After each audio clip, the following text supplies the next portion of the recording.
Hello, welcome to C. Latif's Academy. My name is Kifayat Maqbool. पिछले lecture में हमने Sangam age discuss किया था द चोलास चेरास एंड पांड्यास. ठीक है, this is going to be our last lecture of ancient history part और आज हम डिस्कस करेंगे गुप्ता एम्पायर के बारे में. ठीक है, गुप्ता एम्पायर स्टार्ट कहाँ पे हुई? गुप्ता एम्पायर स्टार्ट हुई जहाँ पे कुशन एम्पायर थी. ठीक है, यूपी एंड बिहार में. जब Kushan empire UP and Bihar में ख़त्म हो गई उसके बाद ही गुप्ता एम्पायर का स्टार्ट हो गया. ठीक है, और ये जो गुप्ता एम्पायर है या गुप्ता रूलर्स जो हैं इनका ओरिजिन कहाँ से था या ये किस वर्ण से बिलोंग करते थे? तो ये वेश्याज थे. ठीक है, ये वेश्या वर्ण से बिलोंग करते थे जिन्होंने वेश्याज से उठ के ये रूलर्स बन गए. ठीक है, पहली बार हम हिस्ट्री में ये देख रहे हैं कि वेश्याज कोई रूलर्स बन गए. ठीक है, सो गुप्ता एम्पायर के जो रूलर्स थे उनका ओरिजिन असल में वेश्याज था. ठीक है, the founder of Gupta empire was Chandragupta first. ठीक है, जो गुप्ता एम्पायर का फाउंडर था जिन्होंने पहले स्टार्ट किया गुप्ता एम्पायर. ठीक है, इनका जो एक ही मेन फीचर है चंद्रगुप्ता का, वो ये है कि इन्होंने एक लिच्छावी प्रिंसेस के साथ शादी की. ठीक है, इन्होंने एक लिच्छावी प्रिंसेस के साथ शादी की और उसके जब उन्होंने शादी की एक प्रिंसेस के साथ तो उससे इनका जो रूल है वो लेजिटिमेट बन गया. क्योंकि ये वेश्यास थे तो लेजिटिमेसी इनको इस शादी की वजह से हो गई. ठीक है, उसके बाद जो सबसे इम्पोर्टेंट रूलर हमारा गुप्ता एम्पायर में आता है वो आता है समुद्रगुप्ता. समुद्रगुप्ता की जो पॉलिसी थी वो वायलेंस एंड कॉन्क्वेस्ट की पॉलिसी थी. It was very aggressive. ठीक है, इसने बहुत जगहों पे अटैक किया और बहुत सारा अपना किंगडम जो है अपना एम्पायर जो है बहुत वास्ट कर दिया था. ठीक है, और इसने 5 मेजर एरियाज में इन्होंने कॉन्क्वेस्ट किया था. ठीक है, first area was Ganga and Yamuna. ठीक है, गंगा और यमुना के बीच में जो एरिया आता है उस एरिया पे इन्होंने पहले कॉन्क्वेस्ट किया. ठीक है, विंध्यन रीजन में इन्होंने कॉन्क्वेस्ट किया. विंध्यन रीजन यानी एमपी, मध्य प्रदेश. ठीक है, मध्य प्रदेश का एरिया जो है वहाँ पे इन्होंने कॉन्क्वेस्ट किया, वहाँ पे इन्होंने अटैक किया. थर्ड एरिया जो था वो ईस्टर्न हिमालयस का था यानी आसाम और नेपाल. ठीक है, उसके बाद Deccan peninsula and southern India पे इन्होंने अटैक किया और लास्ट में अफगानिस्तान पे इन्होंने अटैक किया. ठीक है, सो इनका जो अब आप देख ही सकते हैं कि इनका एम्पायर कहाँ से कहाँ तक था. अफगानिस्तान से लेके आप नेपाल, आसाम और नीचे पूरा साउदर्न इंडिया ऑलमोस्ट इनके कब्जे में आ चुका था. ठीक है, जो समुद्रगुप्त का इम्पोर्टेंट फीचर है वो ये है कि he was never defeated in war. ठीक है, इनको कभी डिफीट किसी ने भी डिफीट नहीं किया. ठीक है, जहाँ पे भी ये अटैक करते थे या जहाँ पे भी वॉर होता था ये कभी भी हारते नहीं थे. इसीलिए इनको नेपोलियन ऑफ इंडिया भी कहा जाता है. ठीक है, so Samudragupta is called Napoleon of India. ठीक है, इनका जो कोर्ट पोएट था, इनका कोर्ट पोएट जो था उसका नाम था हरिसेना. ठीक है, Harisena was the court poet of Samudragupta. ठीक है, उसके बाद जो थर्ड इंपॉर्टेंट रूलर हमारा है गुप्ता एम्पायर का वो चंद्रगुप्त सेकंड है.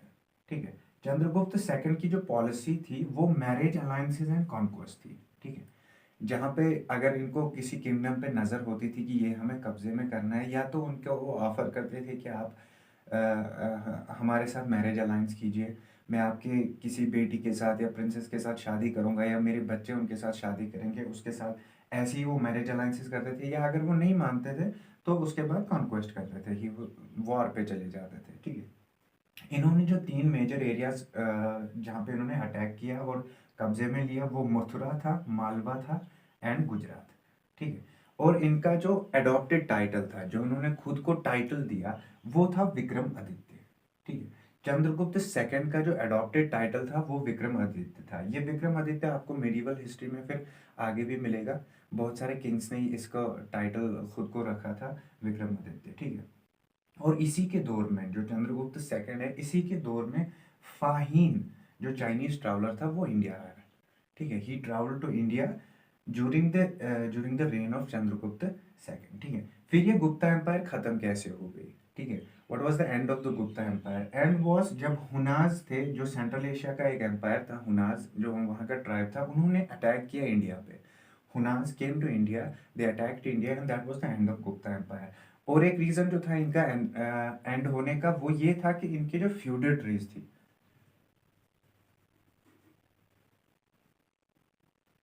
इनके जो फ्यूडिटरीज थी, यानी इनके जो स्टेट्स थे अलग अलग, जहाँ पे इन्होंने अलग अलग गवर्नर्स रखे थे, उन सब ने बहुत सारे ऐसे फ्यूडिटरीज थे जिन्होंने इंडिपेंडेंस डिक्लेयर कर दिया गुप्ता एम्पायर के साथ।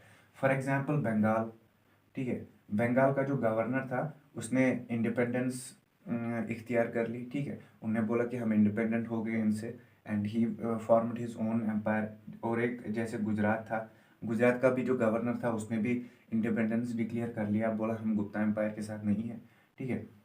तो इसी के साथ इनका एंड हो गया, ठीक है। अब हम देखते हैं कि ये जो मेन फीचर्स हैं गुप्ता एम्पायर के वो कैसे थे, ठीक है, वहाँ पे कौन से मेन फीचर्स हमें देखने को मिलते हैं, ठीक है। सबसे पहले जो मेन फीचर हम देखेंगे वो फोर्स्ड लेबर का है, ठीक है। वहाँ पे फोर्स्ड लेबर प्रेवेलेंट था गुप्ता एज में, ठीक है, जिसको ये विश्ती कहते थे, ठीक है। फोर्स्ड लेबर को ये विश्ती कहते थे। सेकंड जो इंपॉर्टेंट फीचर था वो डेवलप्ड जुडिशियल सिस्टम, इन्होंने एक जुडिशियल सिस्टम डेवलप किया जो वर्नास पे बेस्ड था, ठीक है, जो वर्ना सिस्टम प्रेवेलेंट था उस वक्त उस पे बेस्ड था जुडिशियल सिस्टम, एक प्रॉपर जुडिशियल सिस्टम बेस्ड था, ठीक है। इन्होंने अपनी एम्पायर को डिवाइड किया था, स्टेट्स में डिवाइड किया था, और उनको ये क्या कहते थे, बुक्तीज कहते थे, ठीक है। They divided their empire into smaller states, जिनका नाम इन्होंने बुक्तीज रखा था, और हर एक बुक्ती का जो रूलर था या गवर्नर था उसका नाम उनको वो कहते थे उपारिका, ठीक है। Uparika was the governor of the administrator of a Bhukti, ठीक है। बुक्ति क्या था, ये इनकी एक स्टेट थी, ये इनके जो डिविजन्स थे अपने एम्पायर के उनको वो बुक्तीज कहते थे। और जो इनके इनके एम्पायर में जो डिस्ट्रिक्ट्स थे उनको जो रूल करता था या उनको जो गवर्न करता था उसका नाम होता था विशापति, ठीक है। डिस्ट्रिक्ट्स को विशापति गवर्न करता था, बुक्तीज को उपारिका, ठीक है। इनका जो मेन एक फीचर है वो ये है कि they issued the largest number of gold coins in ancient history, ठीक है। इंडिया की हिस्ट्री जो एंशिएंट हिस्ट्री है, सबसे ज्यादा गोल्ड कॉइन्स जिन्होंने इशू किए वो गुप्तास थे, ठीक है। और इन गोल्ड कॉइन्स को ये दिनारास कहते थे, ठीक है। इन गोल्ड कॉइन्स को ये दिनारास कहते थे, ठीक है। और एक जो फीचर है वो ये है कि न्यूमरस सबकास्ट्स वर एडेड, ठीक है, बहुत सारे सबकास्ट्स ऐड हो गए, ठीक है। पहले जितने कास्ट थे उसके बाद उन्होंने बहुत सारे सबकास्ट ऐड किए, ठीक है। अब ये सबकास्ट ऐड क्यों हुए, क्योंकि यहाँ पे बहुत सारे सेंट्रल एशिया से बहुत सारे लोग इंडिया आ चुके थे, ठीक है, और इंडिया आते भी थे, और उनको अब इंडिया के सोसाइटी में मिक्स होना था। और जब वो इंडिया की सोसाइटी में मिक्स हो गए तो उनके लिए अलग कास्ट बनाना पड़ता था, ठीक है। जो सेंट्रल एशिया से लोग आते थे जो ऑलरेडी इंडिया की सोसाइटी में प्रेजेंट नहीं थे, ठीक है। और एक जो रीजन था वो ये था कि बहुत सारे जो ट्राइबल लोग थे वो भी हिंदू सोसाइटी में मिक्स हो गए, ठीक है, उन्होंने भी हिंदुज्म एक्सेप्ट किया और वो हिंदू सोसाइटी में एक्सेप्ट हो गए, और उसकी वजह से क्या हुआ, उनके लिए भी एक अलग सबकास्ट बनानी पड़ती थी, ठीक है, ठीक है। इसीलिए वहां पे सबकास्ट बहुत ज्यादा ऐड हो गई, ठीक है। और इसी दौरान या इसी एज में गुप्ता एज या गुप्ता एम्पायर में हम फर्स्ट इंस्टेंस ऑफ सती देखते हैं। सती आपको पता ही है, a widow had to die, he had to burn with his husband, ठीक है। तो फर्स्ट इंस्टेंस ऑफ सती जो है वो इसी एम्पायर के दौरान हम देखते हैं, ठीक है। और एक जो इंपॉर्टेंट फीचर है that is the rise of Bhagavatism, ठीक है। भगवतिज्म का राइज इसी दौरान में हुआ। भगवतिज्म क्या है, विष्णु की पूजा, ठीक है, Vishnu the god Vishnu, worship of the god Vishnu is called Bhagavatism, ठीक है। And it started during this Gupta empire, ठीक है। इस ये जो गुप्ता एज है या गुप्ता एम्पायर है इसको हम कहते हैं golden age of ancient history, ठीक है। In terms of art it's called the golden age of Indian history, क्योंकि आर्ट वहाँ पे बहुत ज़्यादा डेवलप हो गया, ठीक है। और वो अभी भी प्रेवलेंट है बहुत सारी जगहों पे, जैसे फॉर एग्जांपल अजंता केव्स, बहुत ही फेमस केव्स हैं अजंता केव्स।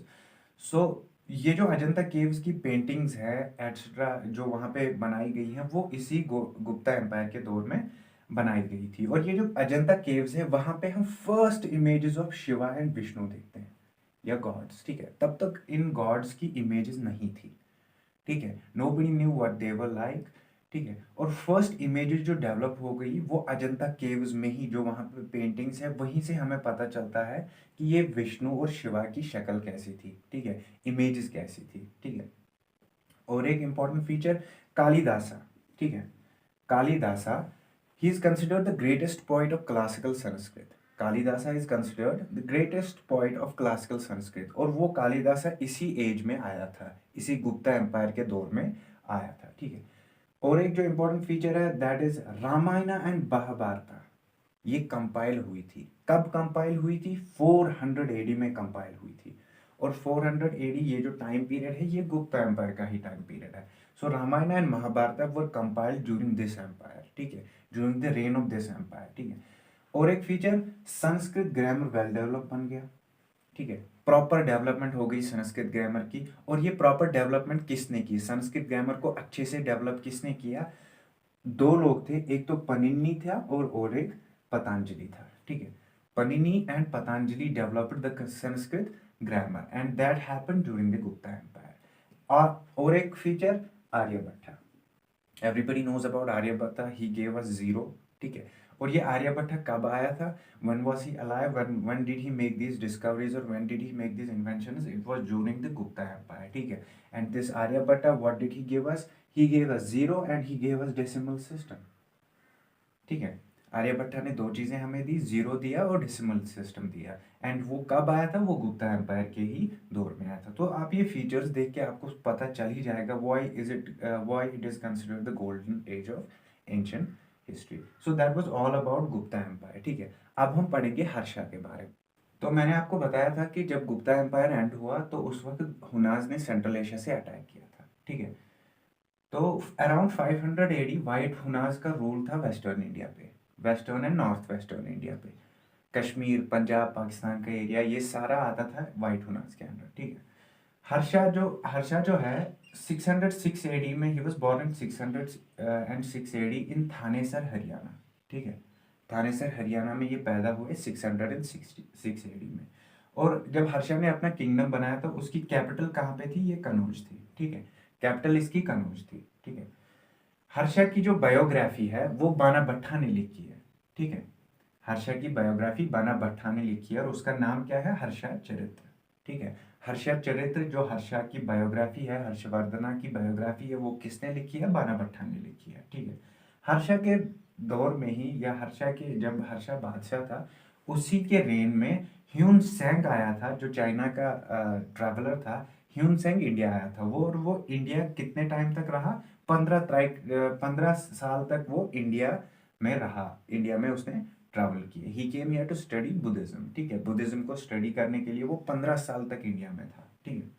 ये जो हर्षवर्धन था, इसका जो मेन अपोजिशन था या मेन जो रूलर था जो इसको अपोज करता था, उसका नाम था शशंका, ठीक है। ये गंधा डायनास्टी का था, ठीक है। ये गंधा डायनास्टी का था शशंका। He was a Shaivite king, ठीक है। शेवाइट यानी शिवा का फॉलोअर, ठीक है। शशंका, ठीक है। शशंका जो इम्पोर्टेंट, जो इसका एक इम्पोर्टेंट चीज है, इसने जो बोधि ट्री है, बोध गया में जो बोधि ट्री है, जहाँ पे गौतम बुद्धा को एनलाइटमेंट मिला था, उसने उस बोधि ट्री को वहां से हटाया, ठीक है। The important feature of Shashanka was that he felled the Bodhi tree in Bodh Gaya, ठीक है। बोध गया में जो बोधि ट्री है, जहां पे गौतम बुद्धा को एनलाइटमेंट मिला था, उसने उस ट्री को वहां से काटा, हटाया वहां से, ठीक है। ये जो हर्षा का रूल है, ठीक है, इसी को हम कहते हैं that it is the transition from ancient to medieval, ठीक है। इसी को हम ट्रांजिशन फेज कहते हैं, ठीक है। हर्षा का रूल है, this is the transition from ancient to medieval. इसको हम ट्रांजिशन क्यों कहते हैं? मिडीवल, एंशिएंट से ये मिडीवल की तरफ क्यों आया फिर? क्योंकि यहाँ पे फिर एडमिनिस्ट्रेशन फ्यूडल बन गई, ठीक है। एडमिनिस्ट्रेशन अभी तक हम देखते हैं कि मोस्ट ऑफ द टाइम्स ये जो एडमिनिस्ट्रेशन है इट वाज मेनली सेंट्रल, ठीक है। एक बादशाह होता था, वो खुद ही हर जगह रूल करता था, ठीक है। हर जगह रूल, हाँ उसके कुछ गवर्नर्स वगैरह होते थे, लेकिन रूल वो खुद ही करता था, ठीक है। हर किसी जगह पे वो खुद जाता था या खुद वहां पे देख रेख करता था। लेकिन ये जो हर्षा का रूल है, इसमें क्या हुआ? एडमिनिस्ट्रेशन फ्यूडल बन गया। ये फ्यूडल मतलब इट बिकेम डिसेंट्रलाइज्ड, ठीक है।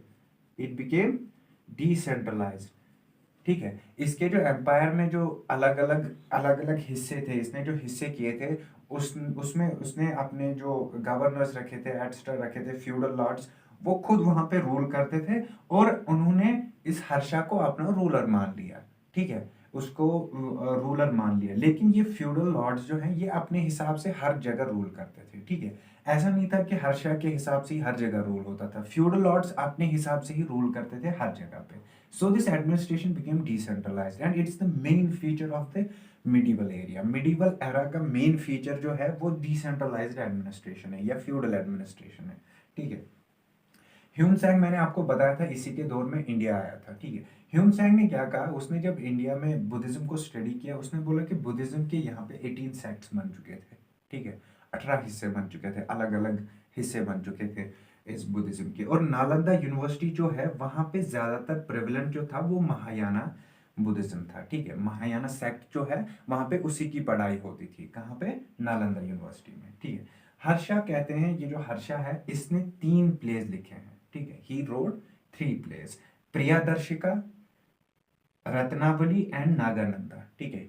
It said that Harsha wrote 3 plays, Priyadarshini, Ratnavali and Nagananda, ठीक है। बट सम हिस्टोरियंस से कि ये तो असल में लिखे हैं दावका ने, ये जो 3 प्लेस हैं they were really written by Dhavaka in the name of Harsha.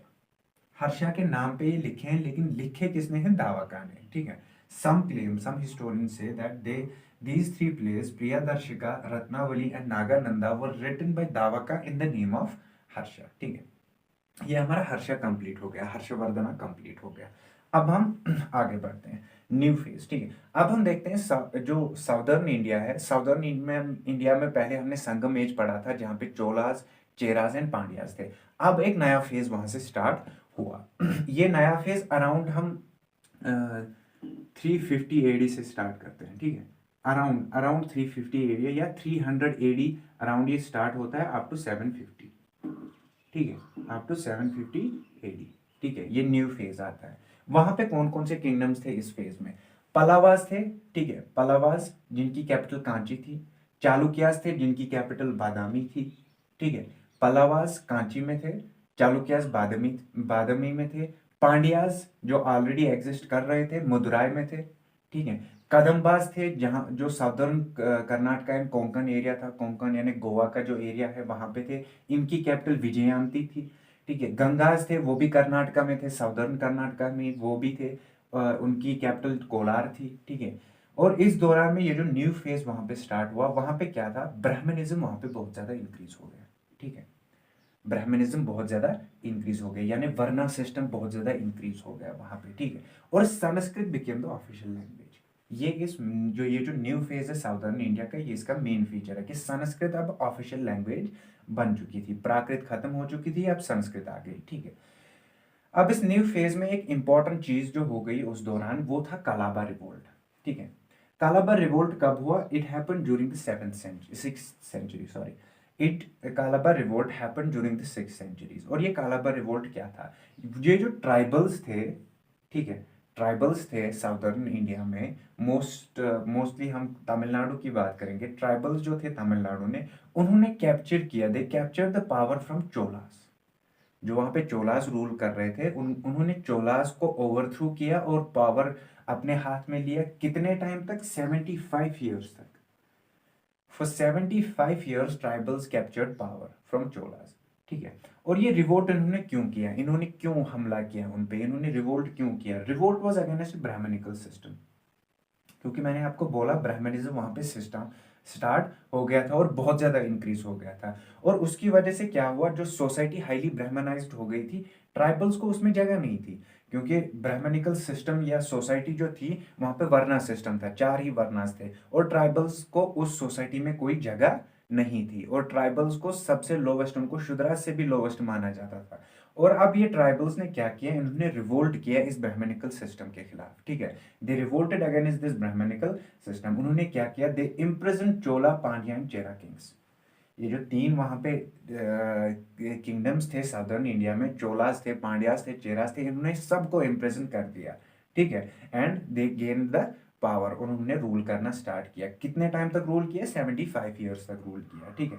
उसके बाद इनको कैसे हराया गया, इनको कैसे वहां से निकाला गया, मैंने आपको बोला था वहां पे दो दो और जो किंगडम्स थे, पलावास थे एंड पलावास एंड चालुक्यास, ठीक है। उस वक्त क्या हुआ, पलावाज और चालुक्याज ने एक साथ काम करना स्टार्ट कर दिया। The king of Pallavas and Chalukyas they came together and attacked. ठीक है, एक साथ इन्होंने आर्मी अपनी लाई और इन ट्राइबल्स पे अटैक किया और उनको डिफीट किया।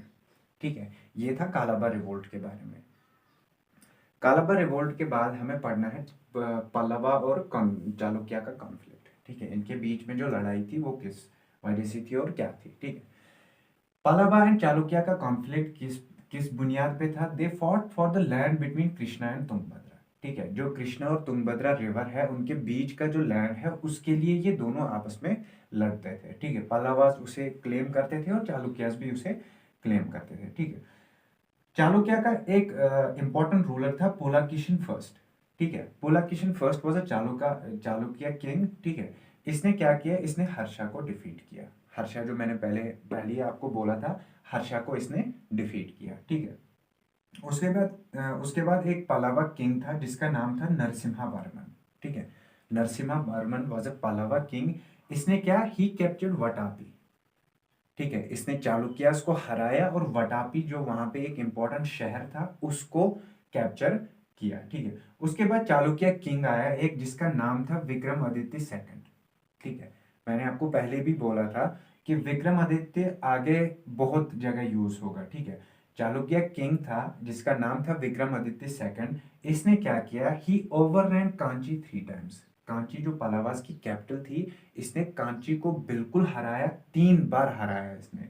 ठीक है, एंड टोटली डिस्ट्रॉयड पलावास। पलावास को इन्होंने फुल फुल ऑन डिस्ट्रॉय किया। और ये कब हुआ, फुल ऑन डिस्ट्रक्शन कब हुआ पलावास का, 740 एडी में। यानी पलावास का एंड 740 एडी में आया। और किसके हाथों इनका एंड आया, विक्रमादित्य सेकंड जो कि चालुक्य किंग था। इवेंचुअली जब चालुक्यास फिर खुद आगे देखते हैं कि चालुक्यास दे वर ओवरथ्रोन बाय राष्ट्रकूटास। ठीक है, लास्ट में चालुक्यास खुद ओवरथ्रो हो गए। किन्होंने ओवरथ्रो किया उनको, राष्ट्रकूटास ने उनको ओवरथ्रो किया। और इन राष्ट्रकूटास ने फिर वटापी जो मैंने बोला था नरसिम्हा वर्मन ने कैप्चर किया था इस वटापी को, इन्होंने इस वटापी को ही अपना कैपिटल बना लिया। ठीक है, चालुक्यास वर ओवरथ्रोन बाय राष्ट्रकूटास। ठीक है, अब हम इंपॉर्टेंट चीजें देखेंगे ये पालावाज और चालुक्यास के। पालावाज ने कुछ इंपॉर्टेंट टेम्पल्स बनाए, जैसे महाबलीपुरम के टेम्पल्स उन्होंने बनाए हैं। ठीक है, जिसमें सबसे फेमस इनका जो टेम्पल है वो है कैलाशनाथ टेम्पल जो कि कांची में है। ठीक है, वो किन्होंने, जो कैलाशनाथ टेम्पल है कांची में, वो किसने बनाया, वो पलावा किंग्स ने बनाया है। ठीक है, चालुक्यास ने इसी तरह पट्टडकल का टेम्पल कॉम्प्लेक्स बनाया। ठीक है, जो कि हमारी वर्ल्ड हेरिटेज साइट्स में आता है। पट्टडकल का जो टेम्पल कॉम्प्लेक्स है वो किसने बनाया है, चालुक्यास ने बनाया। और उसमें सबसे फेमस जो टेम्पल है वो विरूपाक्षा टेम्पल है। ठीक है, Virupaksha temple is the most famous temple in Pattadakal. ठीक है, अब इस दौरान जो साउदर्न इंडिया है, साउदर्न इंडिया में इस दौरान 3 टाइप्स के विलेजेस हमें मिलते थे। ठीक है, विलेजेस जो वहां पे थे वो 3 टाइप्स के थे। जैसे पहला विलेज जो है, फॉर एग्जाम्पल जिसको ये उर कहते थे। ठीक है, इसमें क्या होता था, ये पेजेंट्स का विलेज होता था। ठीक है, एग्रीकल्चरिस्ट्स जो वहां पे एग्रीकल्चर करते थे उनका जो विलेज होता था, सिर्फ वहां पे पेजेंट्स होते थे, उसको ये उर कहते थे। उसके बाद दूसरे टाइप का विलेज होता था सभा। सभा क्या होता था, ये ब्राह्मण्स का विलेज होता था, जो ब्राह्मण्स को दिया जाता था किंग्स के दौरान। किंग उनको कुछ विलेजेस देते थे। ठीक है, एज ए गिफ्ट। ठीक है, या ग्रांट, एज ए ग्रांट या एज ए गिफ्ट उनको मिलता था। तो ब्राह्मण्स के ये जो विलेजेस होते थे उनको सभा कहते थे। तीसरा टाइप का जो विलेज था वो नागाराम था। नागाराम क्या होता था, ये ट्रेडर्स और मर्चेंट्स का विलेज होता था, जहां पे ट्रेडर्स एंड मर्चेंट्स रहते थे। ठीक है, और ये था हमारा complete about the ancient part. ठीक है, किंग्स एंड जो वहां पे किंग्स था या पॉलिटिकल हिस्ट्री जो है एंशिएंट की, वो यहीं तक खत्म होती है। ठीक है, सो हमारा एंशिएंट ऑलमोस्ट 750 एडी में खत्म होता है। ठीक है, 750 एडी तक हमारा एंशिएंट होता है और 750 एडी के आगे हमारा मिडिवल स्टार्ट होता है। ठीक है, अब हम इसके बाद ये जो, क्योंकि हमने पॉलिटिकल हिस्ट्री थोड़ी सी डिस्कस कर ली है, तो इसके बाद हम थोड़ा सा पढ़ेंगे अबाउट द फिलोसफी जो हमारे एंशिएंट में हमें मिलती है, about the philosophy, about different ways of life. Philosophy in ancient times. ठीक है, अब एंशिएंट टाइम्स में हमें कौन कौन सी फिलोसफी मिलती है। पहला है गोल्स इन लाइफ। ठीक है, जो एंशिएंट टाइम्स में हम देखते हैं कि गोल्स इन लाइफ वो किसे कंसिडर करते थे। ठीक है, इसमें हमें 4 मेन गोल्स इन लाइफ दिखते हैं। फर्स्ट वाज धम्मा। ठीक है, या सोशल ऑर्डर। हमारा सोशल ऑर्डर कैसा होना चाहिए, सोसाइटी कैसी होनी चाहिए, ठीक है। उसके लिए कौन सी बुक थी? धर्मशास्त्र, ठीक है। धर्मशास्त्र में हमें सोशल ऑर्डर या धर्म के बारे में अच्छे से पता चलता है कि कैसा होना चाहिए था, ठीक है। सेकंड इज अर्थ, यानी इकोनॉमी। इकोनॉमी कैसे होनी चाहिए, how do we manage economy, उसके लिए अर्थशास्त्र हमारे पास बुक है, उससे हमें प्रॉपरली पता चलता है कि वो क्या कंसिडर करते थे कि इकोनॉमी कैसी होनी चाहिए, ठीक है। थर्ड वाज कम्मा, यानी प्लेजर, ठीक है। ह्यूमंस को प्लेजर कैसे, हमारी सोसाइटी में प्लेजर होना कैसे चाहिए, ठीक है। उसके लिए बुक थी कमा सूत्र, ठीक है। और फोर्थ जो था वो मोक्षा था, यानी सेलिब्रेशन, ठीक है। So these were the four main goals of life in the ancient times, Dhamma, Artha, Kama and moksha, ठीक है। उसके बाद जो सेकंड हमारा फिलॉसफी उसमें मिलता है वो है संख्या, ठीक है। संख्या, ये दिस ब्रांच ऑफ फिलॉसफी ये किससे डील करती है? It gives a salvation through the acquisition of knowledge. वो कहते हैं कि ह्यूमन सोल की सैल्वेशन सिर्फ और सिर्फ एक्विजिशन ऑफ नॉलेज से ही मिल सकती है। हमें ज्यादा से ज्यादा नॉलेज एक्वायर करनी है, उसी से हमें सैल्वेशन मिल सकती है, ठीक है। थर्ड जो हमारा फिलॉसफी है एंशिएंट लाइफ का वो योगा है। और योगा क्या कहता है? Salvation through meditation. हमें सैल्वेशन कैसे मिलेगी? वो मिलेगी सिर्फ और सिर्फ मेडिटेशन से, ठीक है।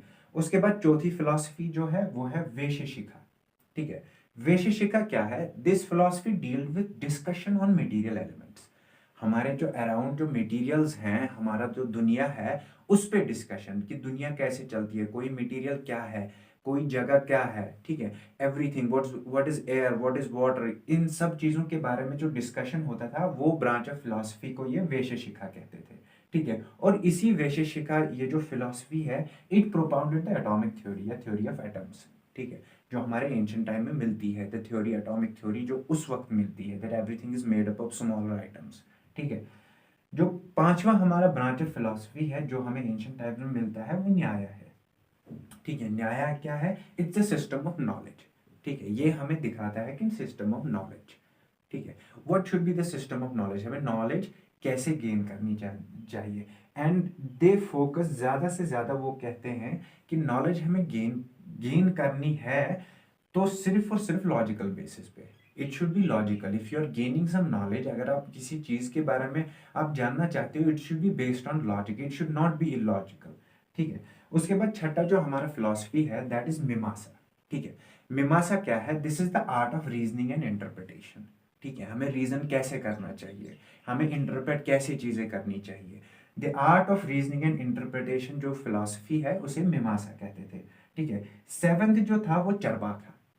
चरवाका कौन सी फिलॉसफी थी? It was a materialistic philosophy, ठीक है। ये क्या कहते थे? They were the materialistic people. They said, they opposed the belief of other world. They said ये अदर वर्ल्ड, ठीक है, हेवन, हेल, एटसेट्रा, ये कुछ भी नहीं है, जो है इसी दुनिया में है।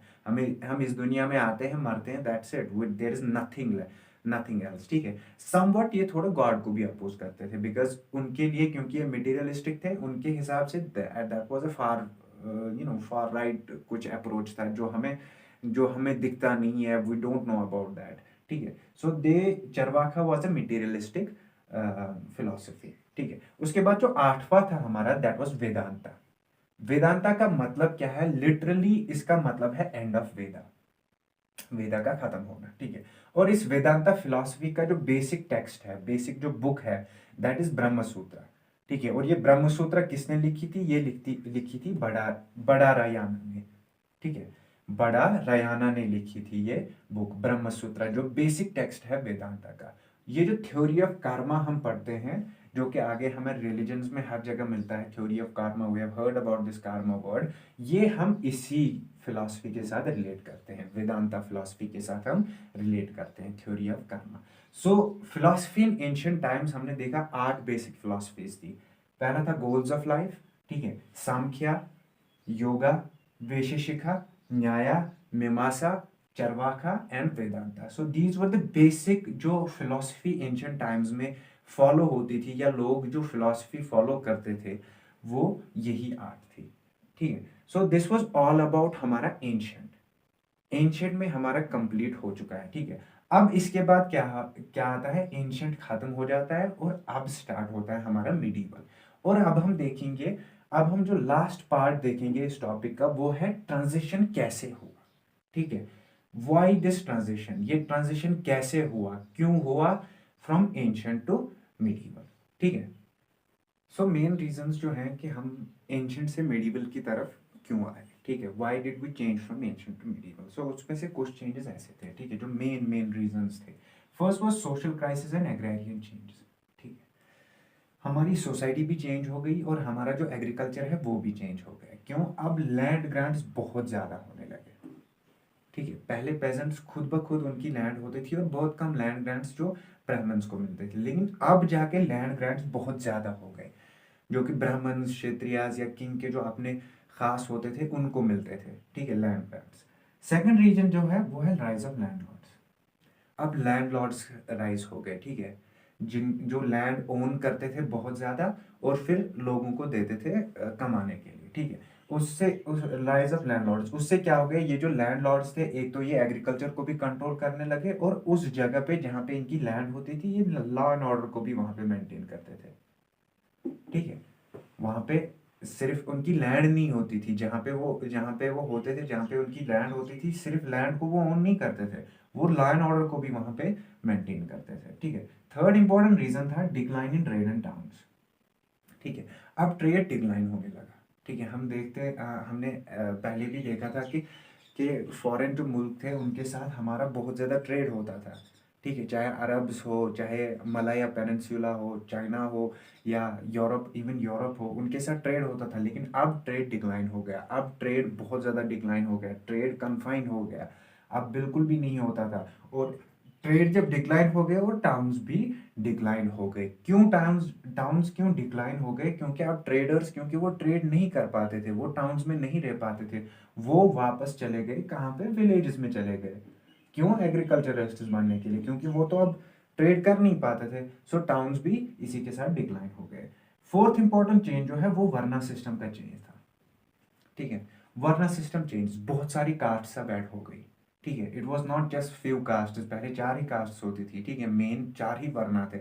उसके बाद अब बहुत सारी कास्ट ऐड हो गई। वो मैंने पहले भी आपको बोला कास्ट क्यों ऐड हो गई, क्योंकि बहुत सारे लोग आने लगे आउटसाइड सोसाइटी, ट्राइबल्स भी अब इस सोसाइटी में ऐड होने लगे। उसकी वजह से बहुत सारे कास्ट एंड सब कास्ट्स ऐड हो गए और वर्ना सिस्टम चेंज हो गया। अब और एक जो फीचर है, जो वेश्याज हैं, अब वेश्यास को रिड्यूस कर लिया गया टू शूद्रास,